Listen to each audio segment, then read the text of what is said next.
This is Dean Rogers here for the Rogers Revue. Stand by as we give you exclusive interviews with director-producer Jay Roach and star Bryan Cranston at the red carpet premiere of Trumbo here in our nation's capital. Don't you go anywhere. We'll be right back. You've been known to direct comedies such as Meet the Parents, The Austin Powers Trilogy, and my favorites, Recount and Game Chase. Why did you choose this project? I fell in love with this guy. Trumbo was a great writer, and that was his superpower, and he ended up, even though blacklisted and persecuted and put in jail, he wins 2 Academy Awards for The Brave One and Roman Holiday, and then writes Spartacus.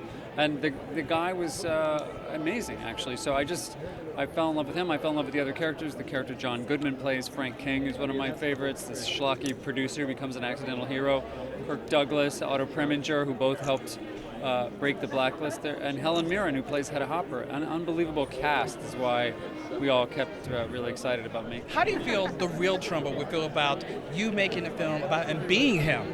How do you think he would feel about this film? He was a raconteur. He was a very flamboyant, dramatic guy. He would have loved to have been on this red carpet, to be able to espouse his beliefs and his thoughts and feelings from a wide variety of topics, social issues, political issues.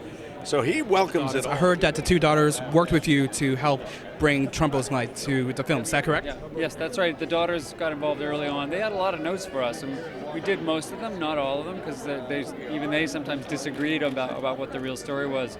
But that's the kind of research you have to do. You have to be willing to, especially the true life characters, hear what they think the differences are, because it might be different from all the research you've done. And sometimes the first person story is the authentic story with all the best details. So is there a line from the film that will stay with you for the rest of your life?